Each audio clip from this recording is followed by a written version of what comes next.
Mix is presented by California Pizza Kitchen. Visit them today at the Holiday Resort Hotel. Hi everybody, I'm Sabrina Salas Matanane. Welcome to another episode of In the Mix.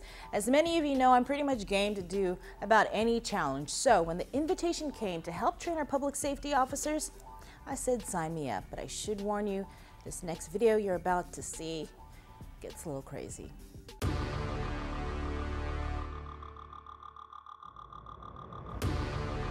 I reported for duty late to the airport, signed my waiver to participate in what's called a wet lab. I specifically agree that my participation as a volunteer drinker in this program makes it imperative that I refrain from driving for at least 12 hours following.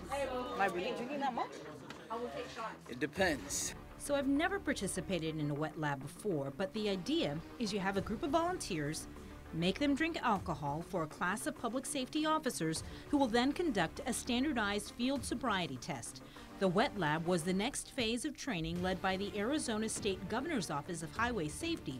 Officer Eric Riley is the state coordinator for Arizona and oversees all the Western Pacific Territory's DUI programs.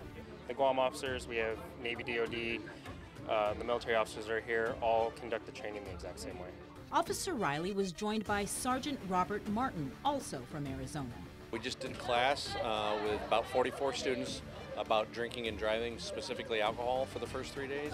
And they're coming here. We're having some participants actually drink some alcohol. Then the students get to come here and do examinations on them to determine if they're over or under 0.08 BAC. So they get to do some field work. With the full understanding of what I was about to get into, I began with answering a series of questions and undergoing a pre-exam from Major Lou, the operations manager and instructor from the Navy, and GPD's Officer Angelo Bueno. Hi. Report of duty? Yes, ma'am. I'm going to ask you to follow the pin with your eyes and your eyes only. Can you see it comfortably right here where I'm tapping it? Okay. So just follow it with your eyes and your eyes only. Keep your head straight forward.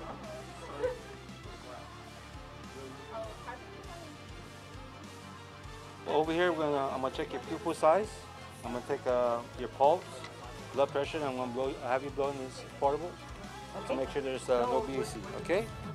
This one here, all I'm gonna do is put this by your side of the eye. Let me just look at your pupil. And if you wonder if I'm certified, I'm a certified drug recognition expert. Next, a reading of my blood pressure and a breathalyzer, something I've actually never done before. Blow this tube and try to this off. Just blow the tube. Low? Yeah. That's good. 0.000. See, she's not drunk. I'm a good girl.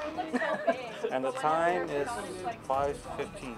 I was off to the bar, where, get this, the cops were serving the alcohol. Get out. Apparently I need to catch up, so I'll take a...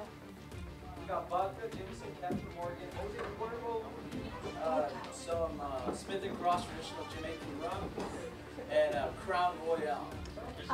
Whatever you guys feel is... I'll fix it. You said Thank you need you. to catch up, right? Yeah, whatever you guys want. Go a little easy. Doing this all in the name of public safety. But I actually want to shoot it straight. Just straight. Drinking on the job in front of police officers.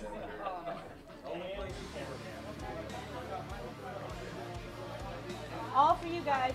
All for you. Cheers. So, this is it, right? And I'm done? It was time to join my fellow colleagues, all quite a bit younger than myself, and not even what seemed like 20 minutes, it was time for our first breathalyzer test to check our blood alcohol content level, or BAC.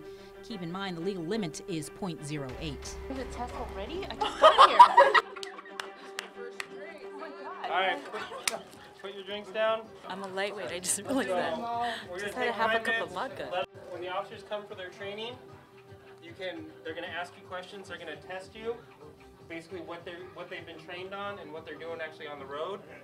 And once they do that, I don't want you guys messing with them, but you can do whatever they're asking you to do. They're going to run you through some tests, okay? If you guys are going to feel sick or anything like that, come get one of the instructors and let us know. Other than that, and if you guys need to take a break, you got to use the restroom, or you're going to smoke, or you want anything like that, let one of the instructors know and they'll escort you out. Take a deep breath, hold it for a second, and then keep blowing until you stop. Keep on, keep on, keep blowing, keep blowing. You gotta stop. You gotta take your mouthpiece and hold on to that. I'll tell you what it is though, so you're good to go. Yeah, we won't tell you it's Oh, you gotta tell me. If we tell you, what's going to happen is, in your intoxicated, impaired condition, you may tell one of the officers what you're at. And we don't want them to know. They've got to learn how to determine it. So what am I supposed to do now? Go back, Drink some more. Yeah. Drink some more. If you want to get some chips, there is where you can. Chips. We'll tell everybody at the end. Am I supposed to eat chips? You can eat. We brought them over for you. There's chips, there's dip. And we have pizza coming. Well, you heard him. He said to keep on drinking. Although I had no idea what my BAC was, I did know I was already feeling tipsy. I thought you said no more. Oh, y'all don't know about that? Following instructions, it was back to the bar. I don't drink like this. It's okay. It's like you said, it's for the good of law enforcement. At this point, I knew I was done, and I'm quite sure it was the same for several of my test mates. Can we do the breathalyzer thing now? Well, we're going to do it in a I'm second. cool. Well, what we need you guys to do, okay, they're going to be taking a look at your eyes. Thanks, Arizona. Like a balloon. Okay. I'm so embarrassed. That's okay. Everybody's don't be embarrassed. Okay. Let's go, KUAM! Let's go! I still had no idea what my BAC was, but it was time for the officers to come in to put their training into action. The SFST consists of 3 tests. Police officers conduct these tests when a person is pulled over to determine if they are driving impaired. The tests are the horizontal gaze, the walk and turn, and the one-leg stand. Yep, it was definitely Bree-U-I time. Sabrina is with a C? The C? No, it's with an S. Can you spell?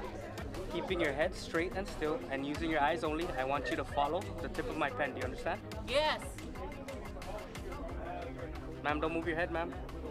I'm not. I can't be serious with her. Because I'm a total freak show. Okay. See the tip of my pen? Yes. Okay. Follow the tip of my pen. Do not move your head.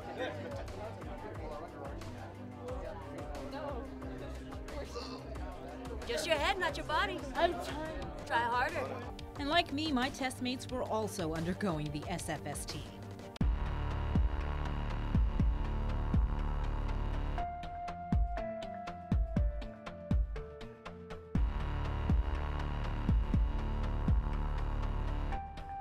It was only after I got a chance to watch the video that I learned my BAC was twice the legal limit. I can't even imagine anyone driving in that condition. But according to the latest statistics, between 2011 and 2015, there were a total of 2,021 DUI arrests in Guam. But aside from training on DUI, local law enforcement also underwent training on how to detect drugged drivers. And no, there was not a lab for that. So through the studies and through the officers' experience that are teaching and through the program that's developed by the National Highway Traffic Safety Administration, it breaks down what we have drugs that we break down into 7 categories and what those drugs do to your body, and then how that relates to the things we see when people are driving and their physical characteristics, their pulse, their blood pressure, their temperature, all those kind of things. According to the latest stats, between 2011 through 2015, there were a total of 56 drug-impaired driving arrests. From what I've been understood and from talking to the officers here, there's obviously marijuana. There's marijuana everywhere. Methamphetamine seems like it's on the rise out here. And back in the States, we're having a big problem with